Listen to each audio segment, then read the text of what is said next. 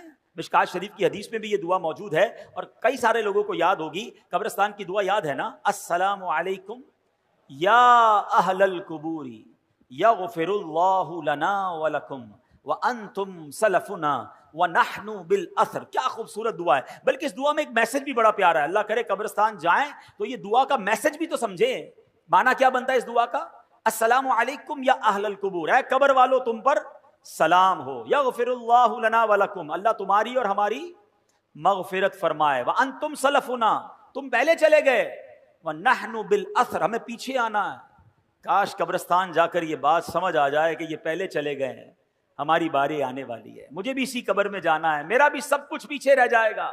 میں دنیا کے پیچھے اتنا نہ بھاگوں کہ قبر میں جب جاؤں تو وہاں مار پڑے. کاش اس دعا سے ہم یہ سبق حاصل کریں.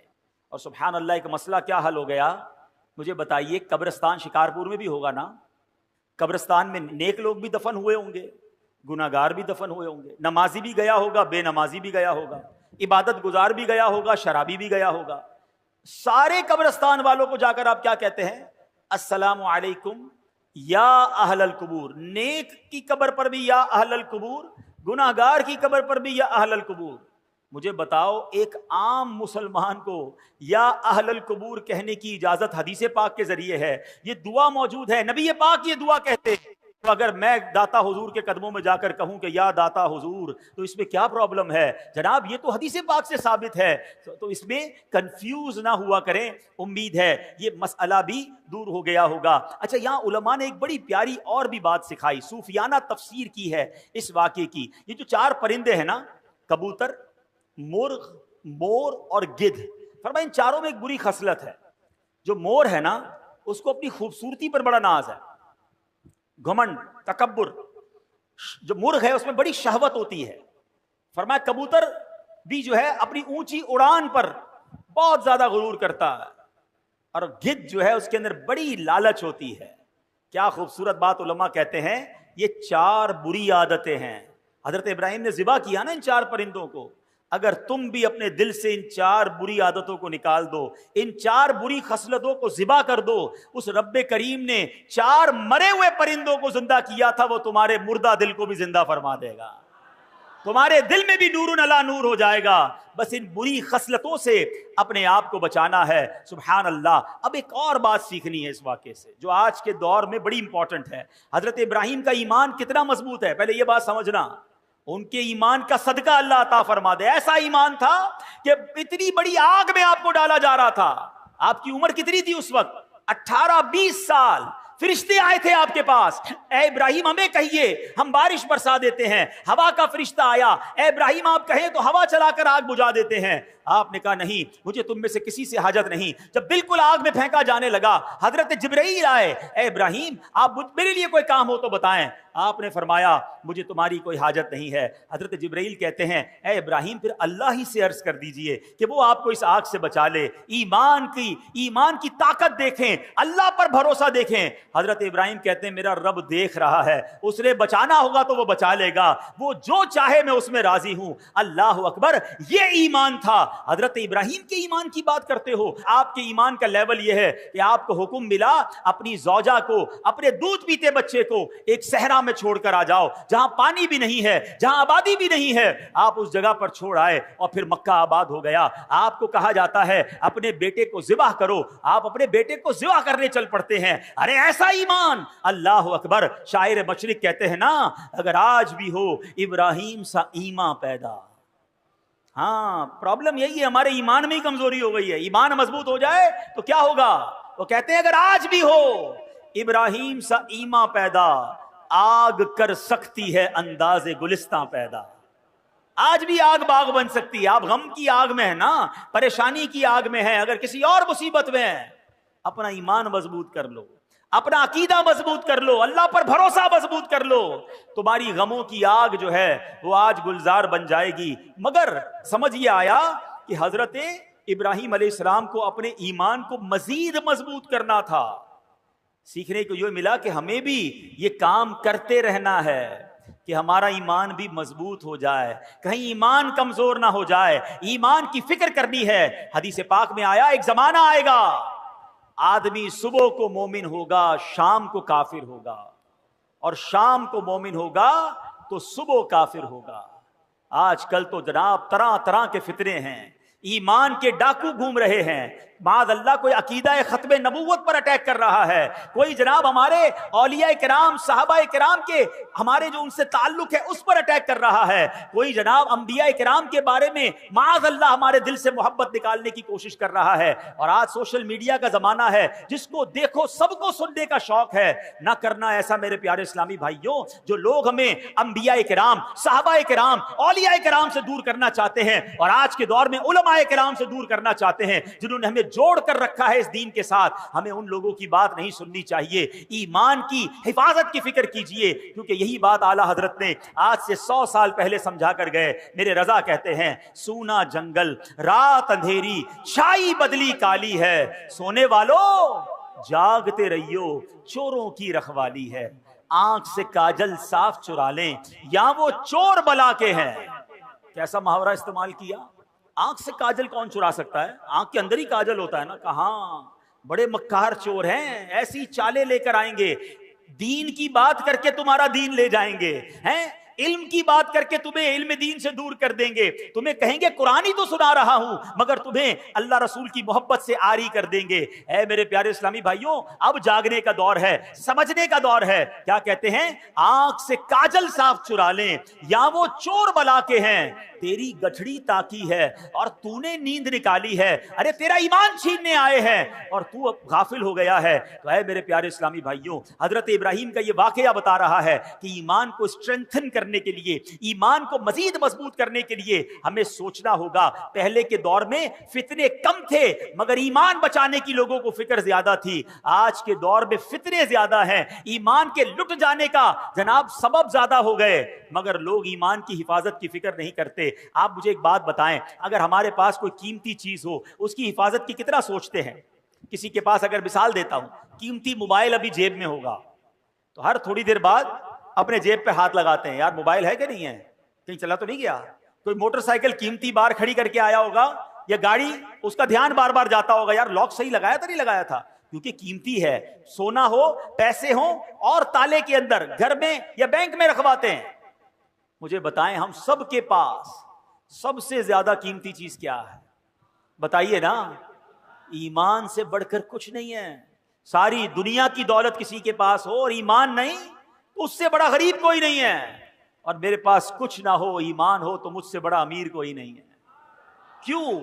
کہ جو ایمان سلامت لے کر قبر میں جائے گا نا, وہ ہمیشہ ہمیشہ جنت میں رہے گا انشاءاللہ. اگر گناہگار بھی ہوا, رب ناراض بھی ہوا, کسی وجہ سے اسے جہنم میں ڈالا بھی گیا, تو سزا بھگتنے کے بعد جب وہ جنت میں جائے گا نا, پھر جنت سے باہر کبھی نہیں آئے گا. قرآن کہتا ہے ہم فیہا خالدون, ہمیشہ ہمیشہ جنت میں رہے گا. تو ایمان اتنی بڑی نعمت ہے. اور جو کفر پر جس کا خاتمہ ہوا, جو ایمان کے بغیر دنیا سے گیا, اب وہ جہنم میں جائے گا اور جہنم سے کبھی بھی باہر نہیں آئے گا. ہم فیہا خالدون. اب سوچو ایمان کی کتنی فکر کرنی چاہیے، مگر یا کسی کو ٹینشن ہی نہیں ہے. اپنی دعا کروائیں گے، لوگ کرواتے بھی ہیں، دعا کرتے بھی ہیں، یا اللہ روزی میں برکت دے دے، گھر کی حفاظت ہو، بچوں کی حفاظت ہو، فصل کی حفاظت ہو. کبھی تو دعا کرو یا اللہ ایمان کی حفاظت ہو. کبھی تو دعا کرو یا اللہ قبر میں ایمان سلامت لے کے جاؤں. یعنی ایمان کے بارے میں سوچتے ہی نہیں ہیں. حالانکہ ایمان چھن سکتا ہے. پہلے تو یہ سمجھیے. آپ کو پتا ہے میرے آقا علیہ الصلوۃ والسلام کی دعا؟ پہلے یہ بتائیے پیارے آقا کا قلب مبارک کیسا ہے، آپ کا دل اقدس. آئے ہائے، تیرے صدقے میں آقا سارے جہان کو دین ملا، جن کے صدقے میں ایمان ملا. وہ دعا کرتے تھے. وہ دعا کیا تھی؟ یا مقلب القلوب ثبت قلبی علی دینک. اے دلوں کو پھیرنے والے، میرے دل کو تیرے دین پر ثابت قدمی عطا فرما. یہ اللہ کے نبی دعا ہماری تعلیم کے لیے فرماتے. ہمیں ٹینشن ہی کوئی نہیں. ایمان کی مضبوطی کے بارے میں سوچئے. اب کیسے ایمان مضبوط ہو، آئیے سنتے ہیں. حدیث پاک میں ہے لا یؤمن احدکم حتی اکون احب الیہ من والدہ وولدہ والناس اجمعین. آقا فرماتے تم میں سے کوئی بھی اس وقت تک کامل ایمان والا نہیں ہو سکتا جب تک مجھے اپنے والدین، اولاد اور سب لوگوں سے بڑھ کر محبوب نہ بنا لے. تو ایمان کیسے مضبوط ہوگا؟ نبی پاک سے سچی محبت، سب سے زیادہ محبت. خالی نعرے نہیں، غلامی رسول میں موت بھی قبول ہے. بہت اچھا نعرہ. جس کو موت قبول ہے اس کو نماز کیوں قبول نہیں ہے؟ اس کو حرام روزی چھوڑنا قبول نہیں ہے؟ اس کو بے حیائی کے کام چھوڑنا قبول نہیں ہے؟ جوئے اور شراب میں پڑے میں کہتے غلامی رسول میں موت بھی خود سوچئے نا. سچی محبت. مومن کامل کب ہوگا؟ جب نبی پاک سے سچی اور سب سے زیادہ محبت ہوگی. ایک اور ایمان مضبوط کرنے والے کام سنیں. آقا فرماتے ہیں اوثق عرل ایمان الحب فی اللہ. آقا فرماتے ہیں اللہ پاک کی رضا کے لیے اللہ پاک کے بندوں سے محبت کرنا ایمان کی سب سے مضبوط رسی ہے. تو پتہ چلا اللہ کے نیک بندوں، ولیوں، صحابہ، اہل بیت سے محبت کرنا، ان سے اپنا روحانی تعلق مضبوط کرنے سے ہمارا ایمان پکا ہوتا ہے. تو اللہ والوں سے محبت کریں، اللہ کے بندوں سے محبت کریں، دشمنیاں چھوڑ دیں. ایک اور حدیث پاک نبی پاک علیہ الصلوۃ والسلام فرماتے ہیں تم میں سے کوئی بھی اس وقت تک کامل مومن نہیں ہو سکتا جب تک اس کی خواہشات میرے لائے ہوئے دین کے تابع نہ ہو جائیں. یعنی خواہشات پر نہیں چلنا ہے. میری خواہشات، میری تمنائیں سب پیچھے ہیں. پہلے میرا دین ہے، پہلے میرا مذہب ہے، پہلے اسلام ہے. لوگ کہتے ہیں یار سب چلتا ہے، بچوں کی خوشی میں سب چلتا ہے.